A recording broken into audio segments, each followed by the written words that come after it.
Bon jeudi les Master Collectors. Donc aujourd'hui, on fait un survol du Secondary Market de Vivi, du Omi Coin, probablement un petit survol du Bitcoin et on va jaser interopérabilité. Je vais vous dire pourquoi je ne suis pas encore en faveur de l'interopérabilité. Puis je vous donne même un bon petit exemple qui s'est passé dans la communauté cette semaine. Donc, yeah, comme d'hab, c'est avec TQ. Good morning. Je vous souhaite un bon show. Donc, on va commencer avec le stuff interesting un petit peu. On va y aller avec interopérabilité. Je vais commencer par ça. Je me suis dit, on a encore un bon exemple du pourquoi. Je suis d'accord sur le fait que... bon, vous savez, je parle pas beaucoup de choses négatives à propos de Vivi sur la chaîne, malgré que ça arrive quelquefois. Puis, s'il y a une chose qui est négative avec Vivi, c'est qu'on n'a pas d'interopérabilité pour nos NFT, ce qui veut dire que vous ne pouvez pas transférer ça sur votre wallet, cold wallet ou quoi que ce soit. Donc, c'est un peu le côté négatif, ok? Je suis d'accord avec ça. Par contre, je suis d'accord que Vivi est 2.1 et pas une entreprise Vivi Web 3 encore, c'est Web 2.5, je dirais. Par contre, personnellement, je suis d'avis que de toute façon, l'interopérabilité en tant que telle n'est pas prête. Bon, qu'est-ce que je veux dire avec ça? Il y en a qui vont dire, Jess, on peut déjà transférer plein de NFT partout, là. Il y a des Broadside NFT, il y a des Outs by Adidas, il y a des Beers NFT, les Kid Call It Bees, les Ninja Ordinal Bitcoin. Je veux dire, il y en a plein, là. On peut tout faire ça, Jess. De quoi tu fucking parles? Bon, ce que je veux dire par là, c'est que c'est pas sécuritaire. Le marché est pas sécuritaire. Là, pour l'instant, à chaque fois que tu veux faire un transfert de NFT d'une plateforme à l'autre, il y a des risques quand même très élevés. Et ça, c'est ça, sans parler le fait qu'il y a tellement de fraude dans les réseaux sociaux alentour du monde des NFT ou de la crypto, que c'est facile de cliquer. Puis quand je vous dis c'est facile, c'est très facile de cliquer sur un lien par erreur, créé peut-être même sans la volonté de faire chier. Puis, ce qui est peut-être plus rare, mais peut-être ça peut arriver, puis qui porte à vous faire voler vos NFT puis vos stuff. Puis là, on en a un exemple ici, on a Dr. Rolex qui a cliqué sur un lien Discord, qui était un Discord trusted. Si je me rappelle bien, il était sur Chico Rico, ok? Ce qui est supposé être quand même réputé, ok, d'après ce que j'ai entendu parler, Chico Rico, il n'y a aucun problème avec eux autres, ok, ils sont legit. Mais il y a quelqu'un dans leur Discord, un mod, probablement un modérateur, qui s'est fait hack. Puis qui a réussi, ou le Discord peut-être directement s'est fait hack. Ils ont réussi à rentrer dans le Discord, ils ont publié un lien dans Announcement. Dr. Rolex, il a cliqué sur le lien, lui, c'est une source fiable. Qu'est-ce qui arrive après?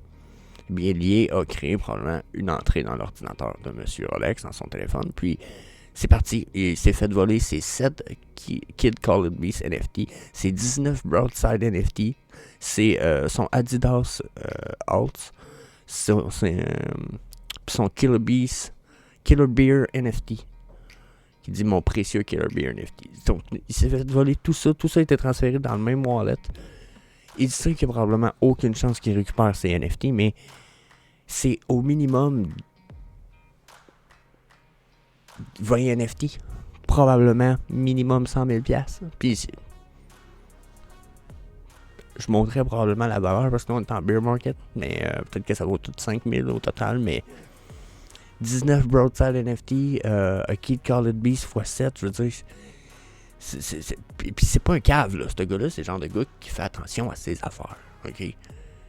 Je dis pas qu'il a pas fait une erreur en cliquant sur le lien. C'est pas ça que je dis. Je dis pas que c'est pas de sa faute. Il y a une partie des torts. Le point est que c'est pas prêt. C'est pas prêt, là. Il y a quelque chose qui marche pas, selon moi. Puis ça devrait pas arriver. C'est pas quelque chose qui fait du sens dans le monde Web 2.0. Puis le Web 3.0 est pas supposé avoir des lacunes versus le 3.0. Au contraire, le but pour l'instant du 3.0, c'était d'améliorer le 2.0. Donc, pour moi, il y a un problème là. Puis c'est le pourquoi je vote beaucoup plus pour la composabilité que pour l'interopérabilité. Bon, qu'est-ce que je veux dire par composabilité? Composabilité n'empêchera pas d'amener des NFT éventuellement dans vos cold wallets ou dans vos ledgers ou LiPo, comme moi j'utilise. Ça n'empêchera pas ça. Sauf que ça va empêcher d'avoir la nécessité d'avoir un bridge, exemple, entre deux plateformes. OK? Exemple, je vais donner Ethereum puis n'importe quelle autre blockchain sur laquelle vous voulez transférer. Il faut utiliser ce qu'on appelle un bridge entre les deux, souvent qui est une plateforme intermédiaire. Un bon 30 à 50% des problèmes, puis des hacks, puis des vols se passent au niveau de bridge et de transfert interopérabilité entre blockchain et une autre. Composabilité font que les blockchains, les NFT peuvent vivre sur les deux blockchains en même temps sans avoir besoin de transférer. Déjà, ça va être la clé. Ça va permettre aussi éventuellement la composabilité d'amener dans les cold storage. Donc, je pense qu'on n'est pas prêt. Je pense qu'on n'est pas rendu là. Je pense que le futur va être beaucoup plus haut que ça. Ou à la limite, il va même avoir des protections établies qui vont demander des confirmations de transfert sur vos téléphones avec des Google codes. Je ne sais pas si vous comprenez. On a tous des Google Authentificators de nos jours.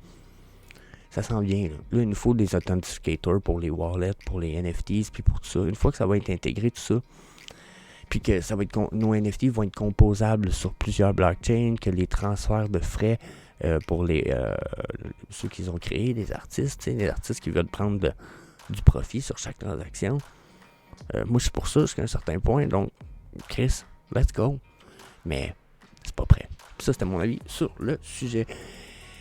Ensuite, je voudrais lancer beaucoup de fleurs à tout le monde qui est sur la chaîne, bien entendu. Je vous remercie d'être là, me supporter tout le temps. Vous savez, hier, j'ai dodgé mon épisode.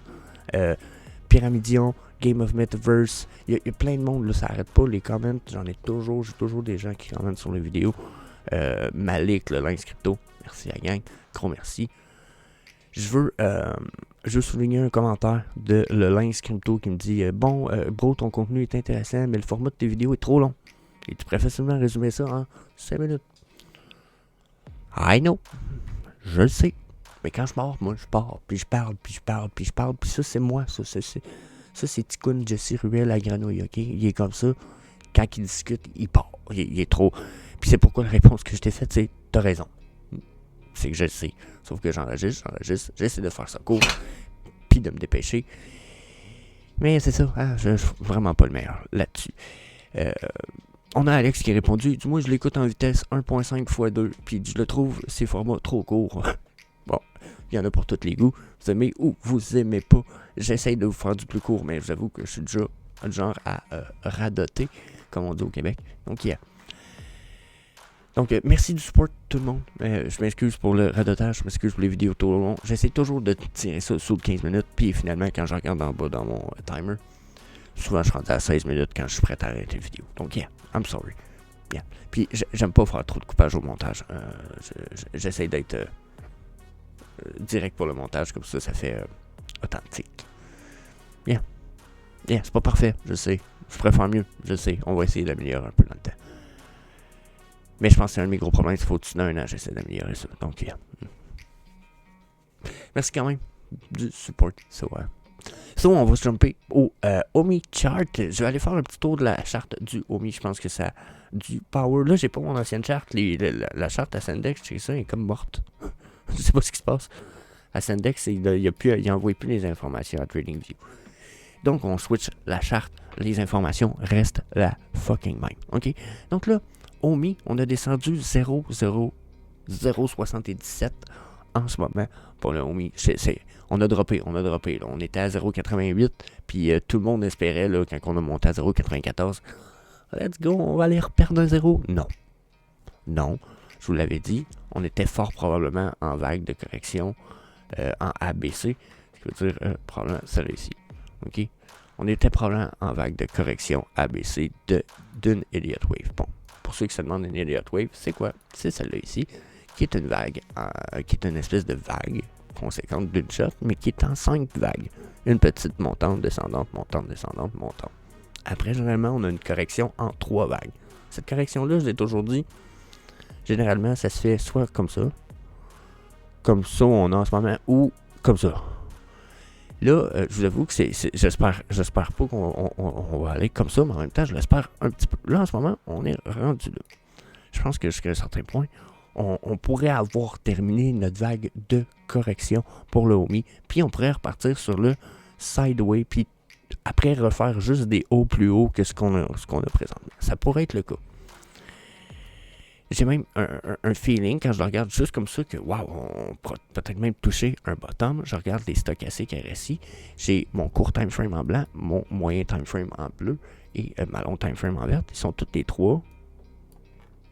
Regardez, ils sont tous les trois en bas avec un flash vert. Donc là, d'habitude, j'ai plusieurs flashs verts avant d'avoir une vraie remontée. Mais je vais avoir probablement une remontée qui s'en vient très bientôt. Ça veut dire, okay, dans ces régions-là ici. On ne sait pas où exactement, mais on va avoir une remontée de prix qui s'en vient. Okay? Donc là, ça va être à surveiller. Quand je vois ça ici comme ça, je me dis que ça peut être très bullish. Là, on a demain aux États-Unis, le ISM, le PMI, l'Employment Rate, le taux d'emploi, le Non-Farm Payroll. Dans le fond, là, on va avoir un résultat de ce qui se passe avec l'économie aux États-Unis. Ça peut faire bouger beaucoup le Bitcoin, qui va faire bouger éventuellement, qui va faire bouger le OMI. Bon, des fois, c'est très très long à réagir. Des fois, ça réagit pas pantoute. Okay? Sauf que si l'économie États-Unis qui souvent reflète l'économie mondiale, mais c'est de moins en moins le cas, donc je ne prenais pas ça pour petit cash, là. Mais quand on voit l'économie américaine descendre, d'habitude, le reste, un peu de la misère suit un petit peu, ok? Donc là, ce qu'on voit là, si ça arrive que ça descend, on a le potentiel que ça descende, ok? Si je viens fermer toutes ces petites choses-là, puis que je trouve mes EMA, ok? On a une autre problématique, question EMA. Là, ici, on a les EMA 89 en jaune, 55 en vert et 233 en blanc. Là, on avait eu ce qu'on appelle un Golden Cross. Le Golden Cross, ça se trouve à être ça ici. Le croisement de la ligne verte et de la ligne blanche. Ok, ce croisement-là est très important. Généralement, c'est signe que si on n'a pas un crash de ces lignes-là par la suite, on est sur une très bullish zone, très bon potentiel pour cash in. Ok? Sauf que là, ce qui se passe, c'est qu'on n'est pas en train de traverser. Regardez, on a traversé. On est en train de faire un dead cross. Ça, c'est pas très bon. Puis, je vous avoue que malgré le fait qu'on est bullish ici, on a crashé nos EMA 233, 55 et 89 pour se rendre plus bas. Ce qui veut dire que là, présentement, ce qui va se passer, c'est qu'on va aller retester ceux-là ici, qui sont comme ça. On va aller retester. Et si on ne perce pas pour aller consolider par-dessus ceux-ci, on s'en retourne probablement dans les zones plus basses. Ici, je dirais, dans les 0,60 à 0,50 à 0,60. Donc ça, c'est mon feeling de prime abord. Puis j'ai envie de vous dire que j'ai même une autre petite indication qui pourrait aller de pair avec ça. Regardez bien. Ça reste la charte du OMI, mais je vous ai transféré sur la semaine. Ok, ça ici, ça se trouve va être la semaine de cette semaine qui vient de passer, puis qui n'est pas nécessairement terminée. Ok, regardez comment on crash. Si je viens voir, les EMA sont allumés en ce moment. Vous les voyez pas, mais c'est pas rien. Regardez ici, mon EMA 55. Je pourrais probablement rouvrir le EMA 21. Vous voyez en mauve ici. Puis regardez, on est en train de le crash. Ok, regardez mes stochastiques RSI ici. On a eu un flash vert, mais en ce moment, on est sur une downtrend. On a peut-être perdu un peu de puissance sur la downtrend du stochastique RSI court time frame. Mais d'après ce que je peux voir, on reste sur une downtrend un petit peu ici. Donc d'après moi, on a une downtrend à faire avant de repartir sur la uptrend. Donc là, sur la semaine à venir, pour les 2 semaines à venir, moi je prévois une petite downtrend avant un remonté. Puis on va être sur le crash final. Là. Si je regarde mon stochastique long time frame en vert, j'ai monté du bas, je vais crasher, je risque de remonter, je vais aller tout en haut, on repart pour un crash. Le prochain crash, ça pourrait nous amener très bas sur le weekly, ce qui veut dire comme début de l'année prochaine peut-être, on pourrait être très très bas. Là. Mars, c'est ici. J'ai été à peu près avec mon coup de pinceau, mais en janvier-mars, moi je nous verrais redescendre. Donc là, est-ce que notre drop est fini pour le OMI, Chris? Ça se pourrait que non. Ça se pourrait très bien qu'on retourne dans le 0, 0,5. Donc, restez pas surpris si vous voyez que on s'en va sur la downtrend. Au contraire, c'est gonna be une bonne zone d'achat, surtout si le Metaverse peut arriver éventuellement. Donc là, tout ça va y faire aussi, hein. Sauf que là, on n'a pas de big news, Omi, ni Vivi. Fait que si les news retardent un petit peu, puis ça continue à retarder comme ça. Si on n'a pas de big news, puis qu'on a même l'annonce qu'on n'a pas le Viviverse cette année, moi je peux vous dire, le Omi va faire puis ça va descendre dans les 0,55, on va racheter très très bas. Puis mais que le Viviverse sorte, on va être en super position de fou. Là, dites-vous qu'en ce moment, à 129 $ canadiens, probablement 100 €, vous avez 1 million de Omi. Pas 1 million, c'est ça? Non, excusez, c'est pas vrai. C'est 100 pour... Ah, si je me suis trompé. Dites-vous qu'en ce moment, 770 $ canadiens, c'est quoi, 600 € à peu près, peut-être 650 €. Vous allez avoir 1 million d'Omi, ce qui est assez fou quand même. Mais attendez-vous à ce qu'on ait les prix plus bas. Je serais vraiment pas surpris. Donc, secondary market. Donc, pour ce qui est du secondary market, on va essayer de faire ça quand même rapide. Désolé, j'ai mis mes chats ici.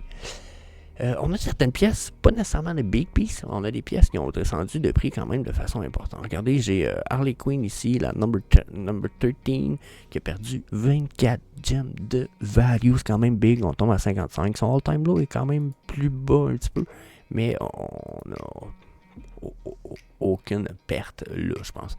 Sinon, pièce quand même nice, la No Time to Die, la Aston Martin interactive, 899$, descente de 191$ sous son prix de drop en ce moment.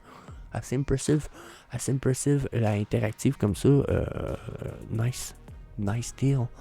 Oubliez pas, il n'y en a pas beaucoup de ça, il y en a quoi? 507 éditions, on est dans du low edition. Ensuite, on va commencer par le VV Red Logo 195 All-Time Low. That's a big deal.